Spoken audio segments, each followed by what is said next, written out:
Hello students, welcome to Allotropy classes, one step ahead for learning where we help you to achieve your goals.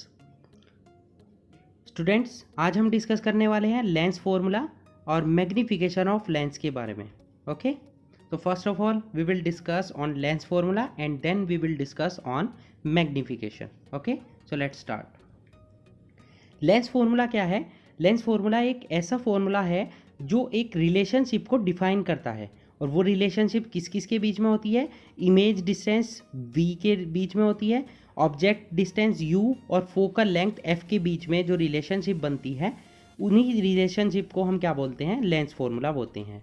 ऐसी ही relationships आपने पहले भी पढ़ी थी, वो हमारा था मिरर फॉर्मूला. यहाँ हम आज डिस्कस करने वाले हैं लेंस फॉर्मूला के बारे में.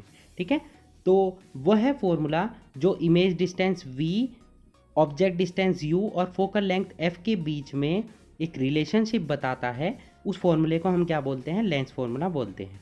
इसको हम कैसे नोट करते हैं?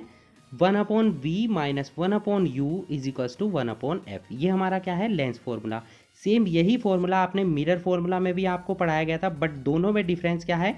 वहाँ फॉर्मूले में पॉजिटिव साइन यूज़ किया जाता है, यहाँ पर नेगेटिव साइन यूज़ होता है, बट दोनों में डिफरेंस यही है. आपको ये याद रखना है कि जब भी आप मिरर फॉर्मूला यूज़ करेंगे तो v 1/v और 1/u के बीच में आप पॉजिटिव साइन यूज़ करेंगे, और जब भी आप लेंस फॉर्मूला यूज़ करेंगे क्वेश्चंस में, न्यूमेरिकल्स में, तो लेंस फॉर्मूले के लिए आप दोनों के बीच में नेगेटिव साइन यूज़ करेंगे. ओके, यहाँ पर स्मॉल v क्या है? हमारा इमेज डिस्टेंस है, u क्या है? ऑब्जेक्ट डिस्टेंस है, और f हमारे क्या होती है? फोकल लेंथ होती है. ओके, तो ये हमारा था लेंस फॉर्मूला. नेक्स्ट चलते हैं मैग्निफिकेशंस पर. मैग्निफिकेशन क्या है?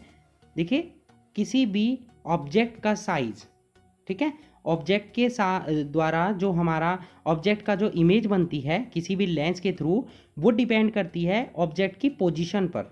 ठीक है, कि उस ऑब्जेक्ट को लेंस के सामने किस पोजीशन पर रखा गया है. समझ में आई बात?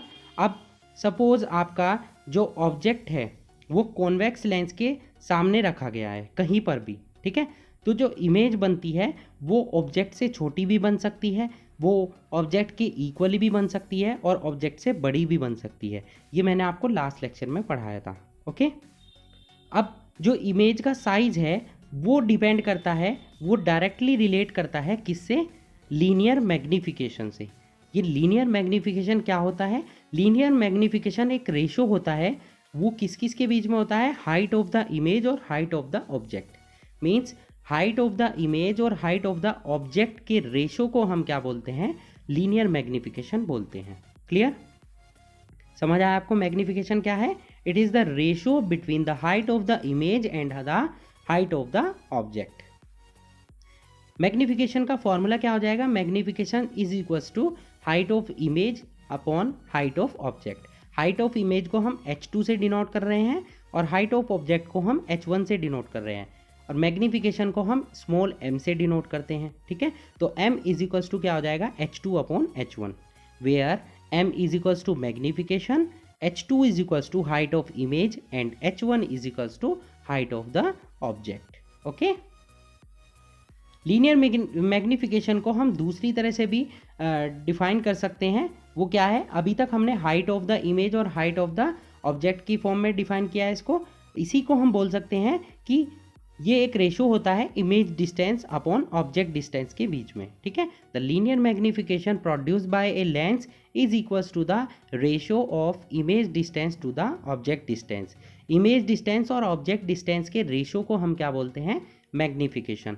अभी आपको पढ़ाया इमेज डिस्टेंस को हम किससे डिनोट करते हैं? स्मॉल v से, और ऑब्जेक्ट डिस्टेंस को हम किससे डिनोट करते हैं? स्मॉल u से. तो m इज इक्वल्स टू क्या फॉर्मूला हो जाएगा? v upon u. यही फॉर्मूला मैग्निफिकेशन का आपने मिरर में भी पढ़ा था, जब मैंने आपको मिरर के लेक्चर करा रहा था.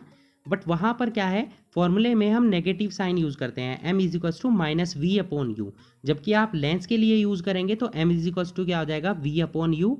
m मैग्निफिकेशन है, v हमारा होता है इमेज डिस्टेंस, और u होता है ऑब्जेक्ट डिस्टेंस. ओके, तो यहाँ पर हमने दोनों फॉर्मूले पढ़ लिए, हाइट के बेसिस पर भी और डिस्टेंस के बेसिस पर भी. ओके, तो ये दोनों फॉर्मूले आपको याद रखने हैं.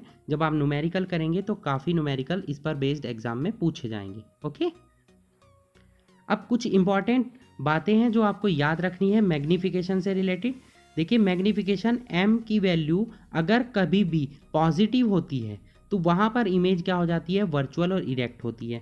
और अगर मैग्नीफिकेशन की वैल्यू नेगेटिव आती है तो इमेज कैसी बनती है, वहाँ पर रियल एंड इन्वर्टेड।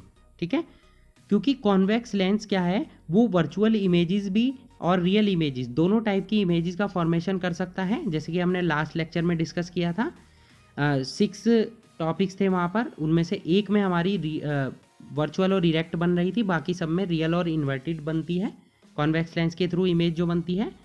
तो वर्चुअल इमेज और रियल इमेज दोनों बना सकता है कॉन्वेक्स लेंस। तो इसका मैग्नीफिकेशन क्या हो सकता है, या तो पॉजिटिव होगा या नेगेटिव होगा।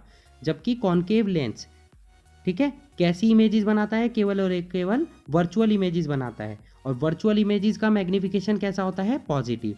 मतलब कॉन्केव लेंस के लिए मैग्नीफिकेशन की वैल्यू हमेशा कैसी होगी, पॉजिटिव। जबकि कॉन्वेक्स लेंस के लिए मैग्नीफिकेशन m की वैल्यू पॉजिटिव भी हो सकती है और नेगेटिव भी हो सकती है। क्लियर हुआ। नेक्स्ट है कॉन्वेक्स लेंस जो इमेजेस का फॉर्मेशन करता है वो क्या करता है, ऑब्जेक्ट से छोटा भी हो सकता है, ऑब्जेक्ट के इक्वल भी हो सकता है और ऑब्जेक्ट से बड़ा भी हो सकता है। मीन्स इसका मैग्नीफिकेशन m की वैल्यू कॉन्वेक्स लेंस के लिए लेस देन 1 भी हो सकती है, इक्वल टू 1 भी हो सकती है और मोर देन 1 भी हो सकती है। जबकि कॉन्केव लेंस जो इमेजेस का फॉर्मेशन करता है वो हमेशा ऑब्जेक्ट से छोटी होती है। छोटी होने का मतलब क्या हुआ कि उसका मैग्नीफिकेशन हमेशा 1 से क्या होगा, कम होगा। ठीक है, कॉन्केव लेंस के लिए मैग्नीफिकेशन की वैल्यू कैसी होगी, 1 से छोटी होगी। ठीक है, और कॉन्वेक्स लेंस के लिए वो 1 से छोटी भी हो सकती है, 1 के इक्वल भी हो सकती है और 1 से ज़्यादा भी हो सकती है। क्लियर हुआ।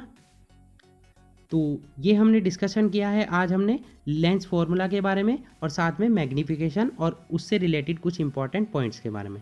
तो ये आपको याद रखने हैं जो कि आपके लिए न्यूमेरिकल्स में काफ़ी हेल्पफुल रहेंगे। ठीक है, आज का जो टॉपिक था न्यूमेरिकल बेस्ड था और ये न्यूमेरिकल्स में काफ़ी यूज़ होगा।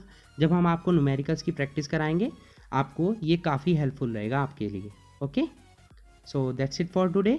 Hope you enjoyed the video and thanks for watching.